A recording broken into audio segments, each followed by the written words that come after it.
Coco and Kson, the price of reincarnation. We all know about the dramas of China and Hololive and Coco's graduation. And, you know, things, you might be able to reincarnate, you might be able to debut somewhere else, but things will never really be the same, right? It's been made clear by me in multiple videos and streams, or by many others in beautifully written essays and reminders, that Kiryu Coco is one of the most important figures in the VTubing scene. It's been drilled into every E and VTuber. It's been drilled, alright. Yep. Okay. And every EN fan base. The woman who acted as a bridge for VTubing in Japan and the Western world.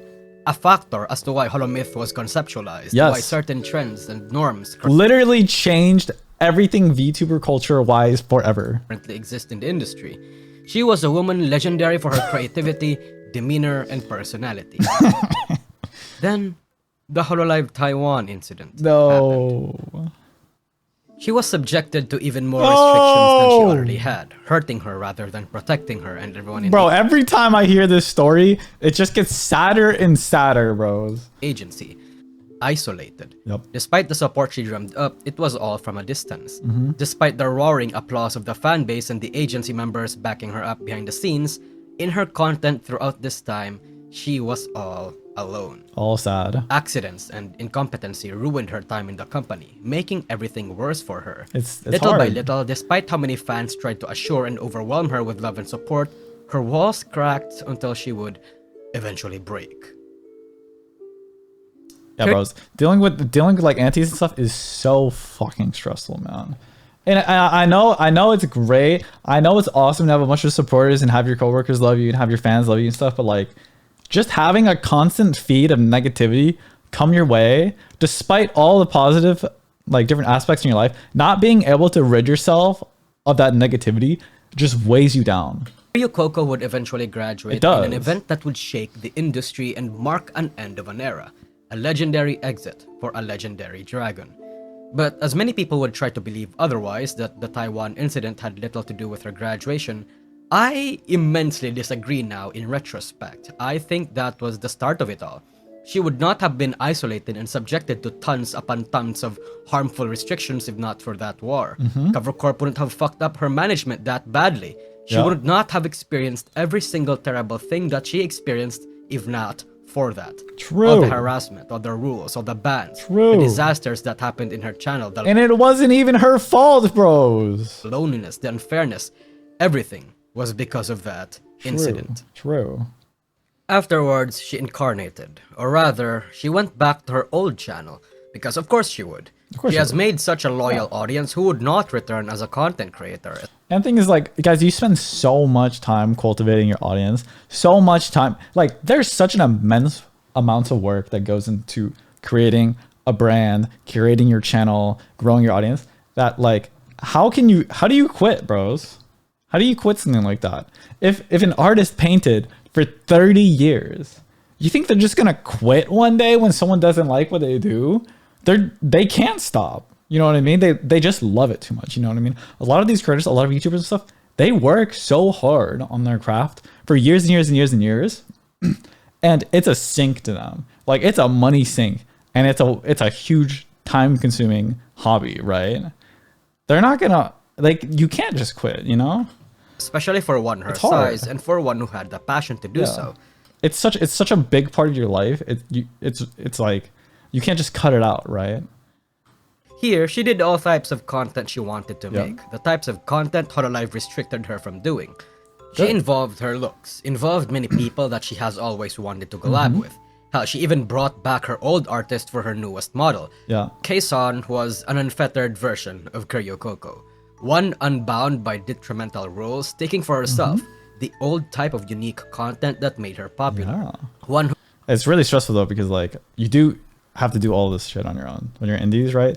It's nice that you get to have that freedom, right, to kind of like create whatever you want to create, but also like it's kind of a burden, because now you know you can create that stuff, but you also know like how much you have to go through on your own to make all of the parts move to get it to happen, right? Whose income is untouched by any agency. The VTuber who retained the respect of the audience, the notoriety in her name, and the love of her people. Dude, they're half flesh, half VTubing like me, dude. That's crazy. Years, even as she passed.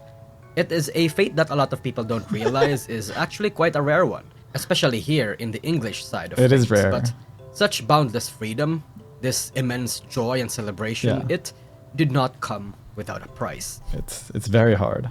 Being an indie can be hard despite all the liberties it offers. Yes, it's nice to be able to collab with anyone, but one can sometimes feel like they don't belong anywhere. True. Well, I mean, you get to collab with anyone, but at the same time, you have to be very...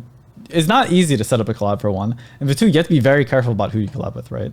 Because like I said, there's a lot of like cloud chasers. You don't really know who's like actually your friends, right? You don't know who's like using you for your audience, right, to get to them, or using you for content and things like that, right?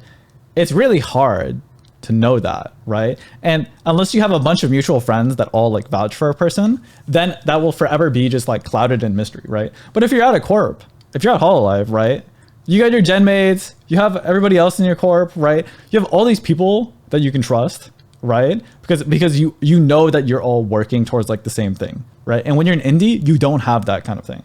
Like you have to feel people out for yourself, all of them, right? And even then, like you kind of have a hard time getting to trust people. A lone captain drifting by an infinite sea without a crew to call your own. Yeah. One can have as many friends as much as they want, but without a home community, it can feel isolating.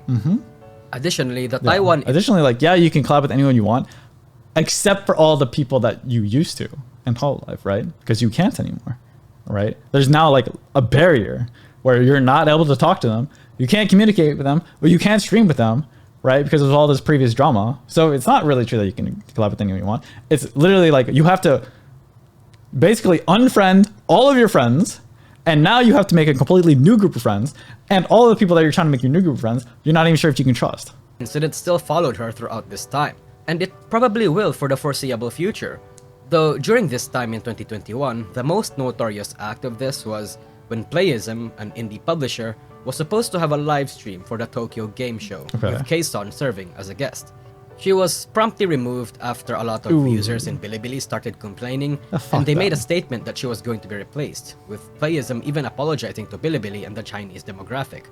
This was responded to by major backlash by Kson's Japanese and English fanbase, berating the publisher for this decision. But while this was a cause for... I mean, you can't please everybody, right? But it's like, we shouldn't have to go through all this shit, man. Concern, the point was that basically, it brought up the possibility that there might be a fear among many companies in Japan that Kson will become NG, that she could be blacklisted by many sponsors and companies that had a significant business presence in China.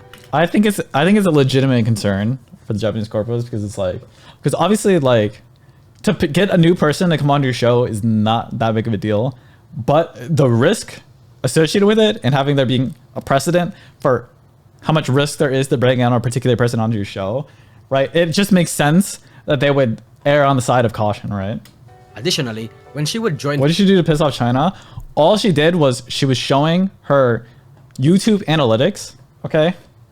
So she was going to her YouTube analytics. So she went to like, you go to like, I'm sure it looks a little bit different nowadays than it did back then, but you go to like analytics, you go to audience, and she was just talking about her audience on YouTube, right?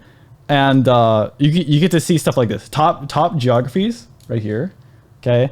And it shows like countries, right? So like 35% of my audience is from the United States, 5% from the Philippines, and so on, right?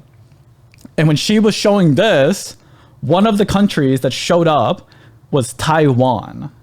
And China doesn't like Taiwan. They don't recognize Taiwan as like a legitimate place. They think that they consider Taiwan to be China, right? And Taiwan considers Taiwan to be Taiwan, right? And as far as I know, like most of the rest of the world also agrees with that. And Google recognizes Taiwan as Taiwan. So when you open up YouTube analytics, they list Taiwan as Taiwan, right? I wonder if I can can I find it? Taiwan. Okay, right here. All right, so we see here it says Taiwan, right? And so Google puts Taiwan in the analytics, right? And the Chinese audience was like, oh, it shouldn't be there. When Coco there's no, you can't click a toggle and be like, make Taiwan China. You can't do that. YouTube just does it, right? And instead of the Chinese audience getting mad, sorry, I'm probably covering it, aren't I? Instead, it says Taiwan right here. Instead of the Chinese YouTube viewers getting mad at Google and YouTube, who actually decided to make this a thing, they decided to get mad at Coco for showing it on stream, because that fucking doesn't make any sense, right? And then she got was getting hate rated basically every single day until she graduated. Despite immeasurable amounts of moderation that they did, she would be getting hate rated every single day, all the time, by people. And they make it members only, and they would membership just to send hate mail. They would dono just to send hate mail. It was unbearable. Okay. V Shoujo, there were people, clippers, and even Yanner's original art. This is why John Cena make an apology to China. Yeah, exactly. Bing chilling, dude. Just protesting her joint in the company. There was also listed as geography inside the country. Dude, they don't. I mean, these room temp degenerate fucks on the internet don't care, man. They decided to hate her, and then they just made this giant bandwagon out of it, and they just kept doing it, dude. Nijisanji, who explicitly banned any public associations and collaborations with her. Hell, perhaps even some companies don't even need to have a presence in China to blacklist her. True. Given how some of them are quite fickle when it comes to unsafe public figures. True. It was because they all want money, dude, and they sense if any tiny little indication of a risk to them making money, and them China pays out for VTubers and stuff or whatever, like Nijisanji and stuff. They sense any risk to that, they will just cut off any communication with you. They will say whatever they have to say about you because they want their money, of course. They don't really care about they don't care about what's actually right. You know what I mean? Obviously that her being a brand risk, she's not actually a brand risk. Her audience is a brand risk. And aunties that follow her are a brand risk. She's not actually the brand risk. A real fear, one that Kson would herself endure. Of course, she had the support of her friends and her fan base, but I imagine such a prospect is not an easy burden to carry. Literally, no matter how much support you have, as long as there are people that are aunties and stuff, that shit looms over you and stresses you the fuck out, right? Especially because at the end of the day, it was a problem that she herself would only suffer alone. Kson is one to push the norms of what it means to be a VTuber, to innovate, make content that is not in line with VTubing in the traditional side of things. Like this funny little idea that she came up.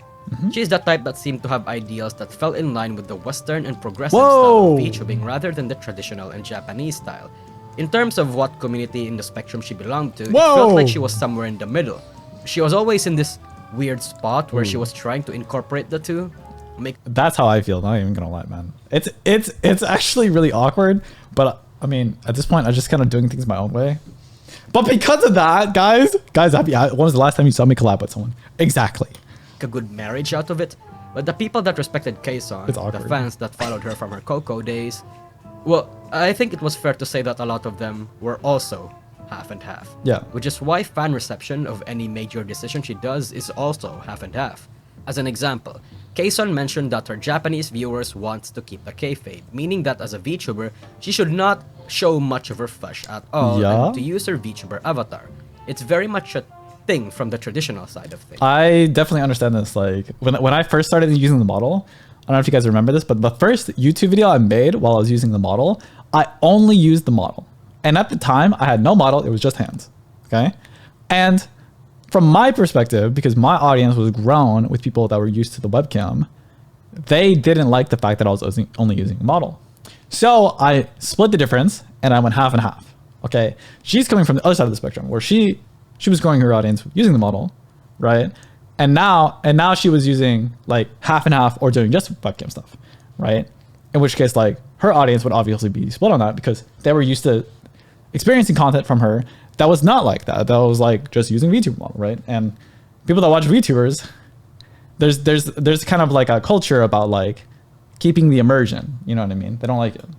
Whereas in the EN side, they actually liked it when she shows her skin a lot and be a lot more open. But none of this would be more evident when Kson joined V Shoujo.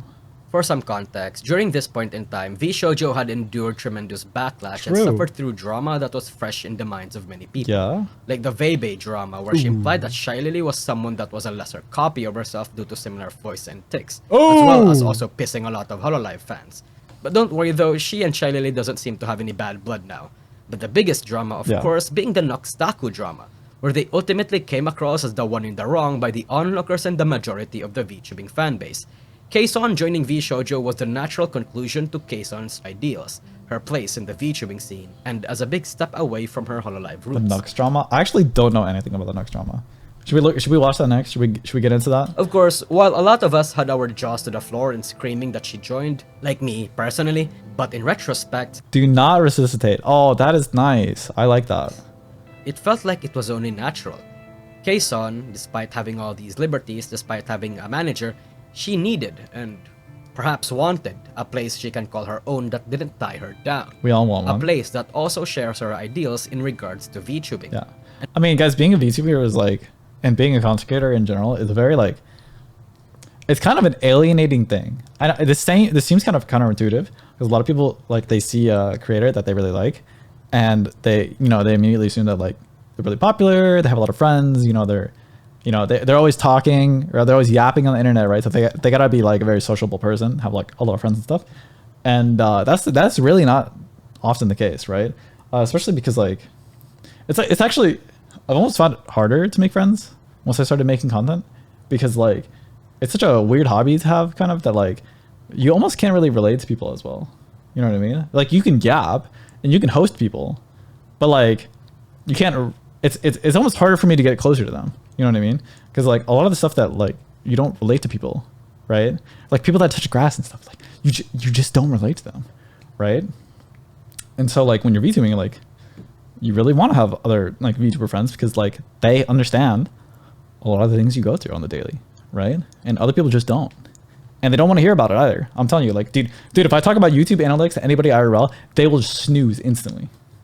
And to have the backing of a company without compromising her freedom or her ability to make money, at least not in the same extent that Cover Corp took from her, Lord knows she's complained about that one multiple times, yep. V-shoujo was the only company that can offer that, especially since she's already well acquainted with big people there. True. Not only that, but Kson could use the legal support, something that she would have very much struggled with just in case something happens to her that gets her in legal trouble or steps in the wrong shoes accidentally.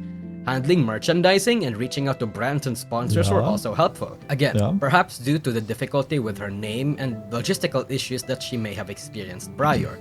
I mean, not only that, but like, when you're a content creator, they want to create content, right? They want to go live. They want to, watch videos. They want to play games and stuff. They don't want to deal with businesses. They don't want to deal with all the taxes. They don't want to deal with distribution. They don't want to deal with manufacturing for like merch and stuff. Like there's so much other shit that goes into being a content creator that being a content creator is not about, like, you don't think it's about, right?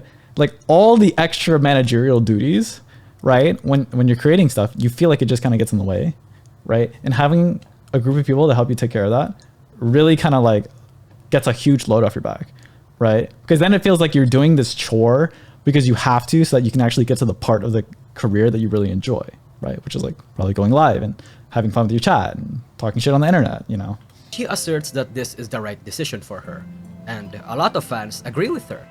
But a lot of people were skeptical and worried. Hell, a lot of them were even downright upset and vitriolic because a lot of them did not like V-shoujo. True. Saying that they lost the respect for Coco.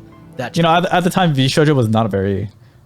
People didn't like V-shoujo. Let's just be straight up about it. People just didn't like V-shoujo at the time, right? I think it's definitely healing now, for sure.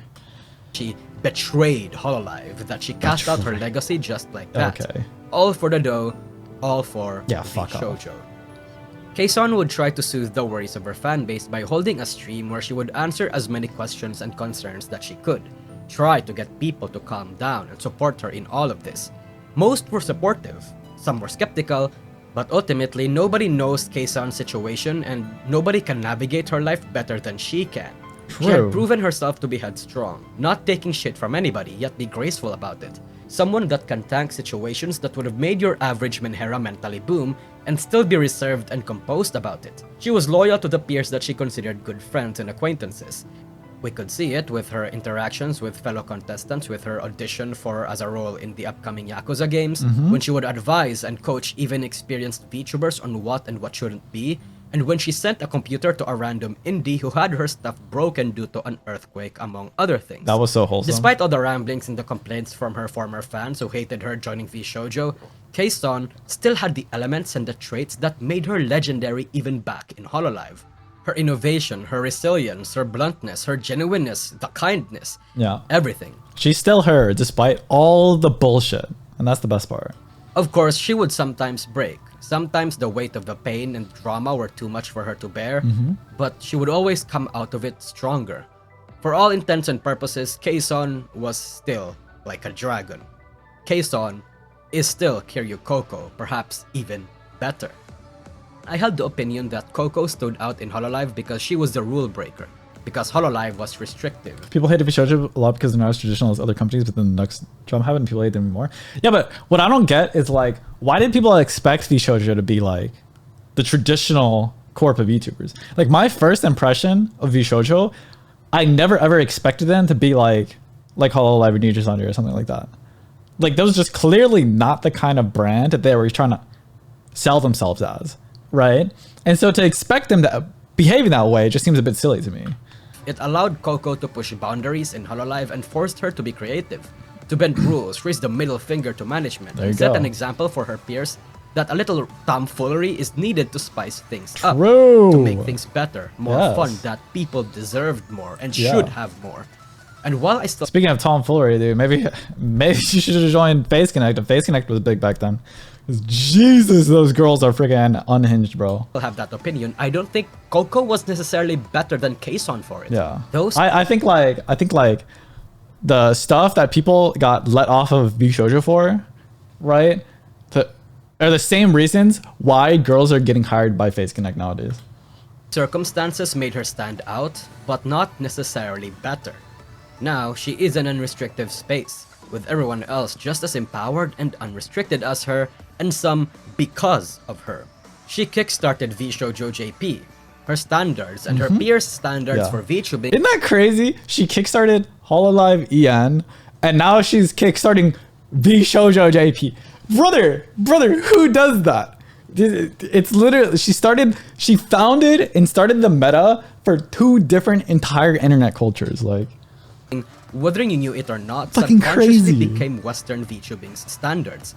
And while she may never be able to replicate the trends and found the same communities that Coco did, dude. Who has and who can, honestly? There can only be so many trends to set and foundations to build, after all. So, Nousagi, what is the price of reincarnation, as the clickbait-esque video title states? Especially for one as Kson. Yeah. Especially for one who might or might not feel pressured to live up to the respect and the legend built around her name. That it was all downhill from here. What is the price of reincarnation for one where the baggage of their past carries over to their next life? And the answer? Nothing. At least, nothing tangible. You only need what Kson has. Wow. Not her name, not her fame, not her money or her general community respect, but her will, her resilience. It's stressful as her fuck. being headstrong. She's so crazy resilient, it's insane. Coco and Kson, one and the same, won at the game. They won at VTubing. It doesn't matter if she no longer creates trends or break the industries the same way Coco did. I would argue that she still does that in her own smaller ways, but it doesn't matter if her numbers decline, if her current content no longer aligns with the kind of content her old fan base liked here. Because now she can do what she wants. She won at the game and now she deserves to reap the rewards. She made her money. She is forever carved in the annals of VTubing history as a legendary figure. Yeah. As Kson or Coco, it doesn't matter, she will always be remembered. Yeah. Many VTubers... That's why she should just be free to make whatever she wants with her people and her community and stop having to deal with all some stupid fucking bullshit on the internet, man. Respect and admire her, and she could pass on her knowledge, her experience, her story to many others. She should get to play the game without the bugs, man. That's it. As a consultant or advisor or manager of a big agency maybe. step off the grind and work from behind the scenes to empower and support those who seek to follow in her ideals. She can virtually do anything in this industry, and when you think about it from that perspective, would you really think that Kson's VTubing career fell off? Hey everybody, thanks for watching this video. I hope you liked it. My channel and status in this... I think mentally it was probably like definitely like a downward spiral for a while, and I think like she should have been able to create all the things that she wanted to create from the beginning and not to have like stopped and reincarnate in the first place.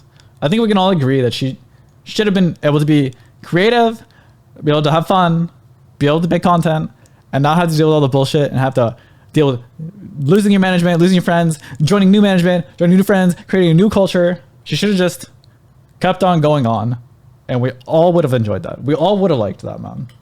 Industry was kickstarted in the beginning of 2022 because of Coco and my coverage of her story. So it only makes sense that my 2023 end with a coverage of Kson's story. As for my plans in 2024, I plan to significantly slow down my content and focus on more personal projects in my life and other content and ideas in other places. I have a lot of personal projects going on in 2024 and opportunities I just can't pass up. Are we gonna have like a Pecora cosplay twerking stream, please? And it's going to be an eventful year for me. Even I don't know if it's going to be a good or a bad year, honestly. Oh, hell yeah. Of course, I don't intend to outright abandon this channel, but it's no longer going to have the weekly uploads that I've sacrificed my social life for in maintaining this entire year. Oh yeah. Regardless, I hope you still... Brothers, these like video essay type videos take so much time because you have to write the script, you have to do all the research, and then you have to write it all, you have to fact check it all, you have to edit together all of the footage, you have to dig up all the clips and stuff. It takes so much time, brothers. Support me. So much time. Thank you for being a core part of my 2023. All my regular watchers, everyone that engages in my videos and chats in my streams, and especially my donors and members, it truly meant a lot to me in more ways than I can possibly begin to articulate.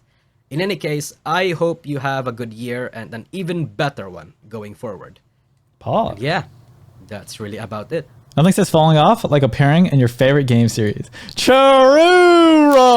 I mean, massive W. Such a big W for Kson. Jesus.